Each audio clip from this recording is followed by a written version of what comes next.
17 Agustus 1945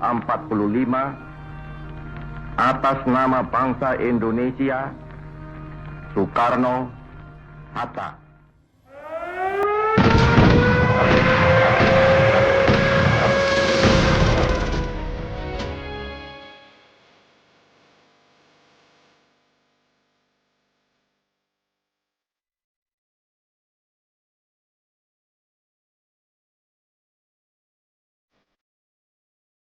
Menjadi salah satu monumen dari peristiwa besar yang terjadi pasca 2 tahun diproklamatirnya kemerdekaan Indonesia. Sebuah monumen yang berada di Desa Balongsari, Kecamatan Rawameta, Karawang, menjadi saksi sejarah kelam perlawanan dari agresi militer tentara sekutu yang dilakukan oleh warga kampung hingga dinamakan dengan nama kawasan kampung tersebut sebagai Monumen Rawa Gede. Ini 95 diciptakan. Diresmikan 12 Juli 96. Peristiwa yang menewaskan 431 warga pribumi yang kebanyakan terdiri dari para lelaki itu dipicu oleh para pasukan tentara sekutu yang kebanyakan berasal dari Belanda. Di mana kala itu mencari salah satu tokoh pahlawan yang berhasil memporak-porandakan pasukan hingga markas sekutu. Yang tak lain ialah mendiang Kapten Lukas Kurstayo tepat pada tanggal 9 Desember 1947. Pak Lukas kalau di Cikarang diserang oleh 50 Belanda kayak kabur, ditutupin oleh masyarakat. Di Cikampek di mana. Tapi waktu ke sini ada di sini jam 8 sampai jam 11, jam 1, jam 10 ada bangsa kita yang lapor ke markas Belanda. Lapor ke markas Belanda jam 10, Pak Lukas dicari kemana-mana beberapa bulan ada di Rawa Gede. Nah itulah jam 1 malam udah 300 militer Belanda.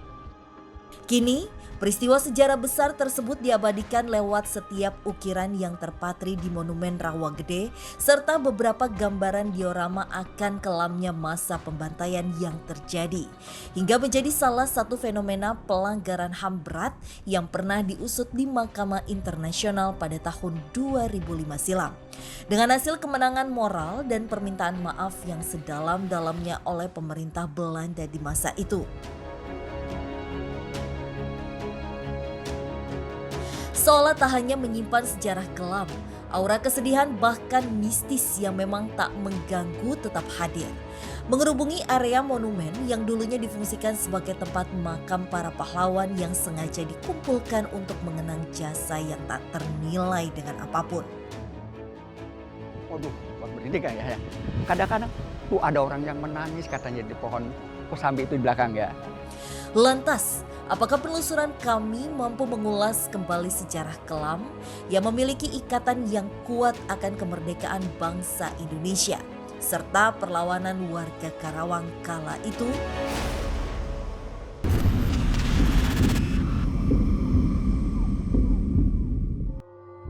Tak perlu berlama-lama, kedatangan kami langsung tertuju pada sebuah patung dengan corak keemasan di dalam sebuah ruangan tersendiri.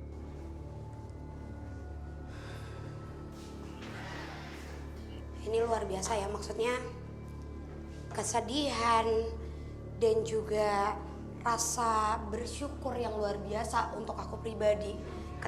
Ketika memang datang ke sini, ternyata memang kita tidak mengalami hal yang mereka alami gitu, para korban alami di sini.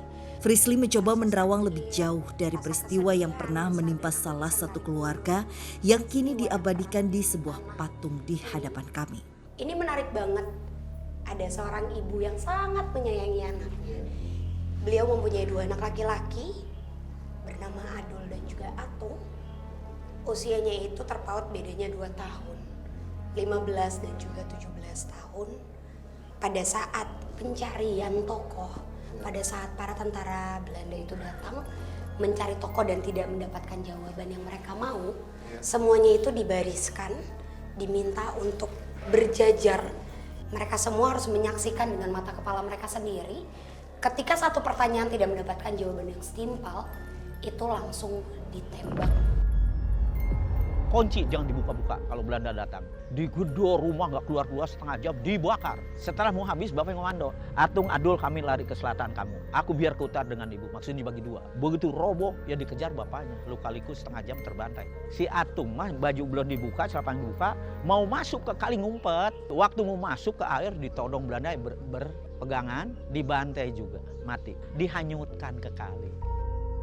Kalau peristiwa itu terjadi tuh bener-bener penyergapan, pemaksaan. Bahkan rumah-rumah atau tempat tinggalnya itu dihancurkan secara paksa. Ada banyak sosok perempuan yang terdahulu mereka berusaha ketika mereka sudah tahu bagian organ tubuh anaknya bisa dikatakan hancur. Sangat hancur. Itu tuh benar-benar berusaha untuk disamperin, mereka nangis-nangis, tapi itu juga ikutan ditembak. Jadi mereka cuma ingin menguburkan, sekedar mau menguburkan jasad anaknya, sekedar ingin diberikan tempat yang lebih layak ya, Kananda. Jadi dimakamin yang lebih layak lah. Pada saat pertama aku lihat patung itu tuh memang dari sosok ibu asli di desa sini bernama Ibu Maria bersama kedua anaknya yang menurut aku wah tuh nyata gitu, emang itu sedih banget sih menurut aku. Banyak dari mereka yang sebenarnya tidak tahu apa-apa, apalagi anak kecil. Jangankan anak kecil, bayi kalau emang itu dilihat itu adalah laki-laki, kemungkinan bisa tumbuh menjadi pahlawan yang melawan para kolonial itu akan dihabisi karena dianggap itu akan menjadi orang kita yang mungkin akan berpotensi untuk melawan. Sebenarnya memang di sini kalau berbicara tentang roh ya, nggak ada sama sekali Fasya. Tapi dari patung ini semua sini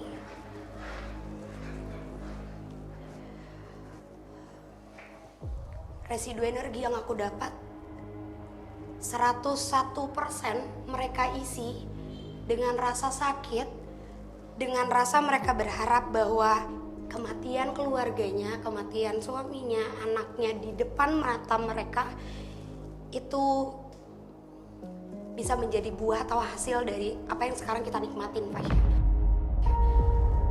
Jadi mungkin kalau sekarang kita bisa hidup jauh lebih tenang, kita bisa nafas bebas. Tapi kalau zaman dulu mereka semua pasrah. Ketika mereka melihat ada dentuman senjata, mereka semua udah pada pasrah. Suami dari Ibu Maryam adalah salah satu orang yang di barisan utama yang meninggal, dan anaknya itu sebenarnya berusaha untuk disembunyikan di bawah batang pohon pisang, gedebung pisang yang sengaja disusun. Salah satu anaknya itu dibikin untuk menunduk, dan sang ibu hanya diam melihat untuk nutupin biar nggak ada apa-apa. Karena emang aku lihat jarak dari tempat pembantaian itu lumayan ada jarak ratusan meter dari rumah tempat tinggal mereka. Cara pembantaiannya itu kayak kolonial mengetuk rumah pintu terus menanyakan sesuatu. Jika bangsa kita tidak menjawab, akhirnya baru ditembak. Ternyata tidak ya.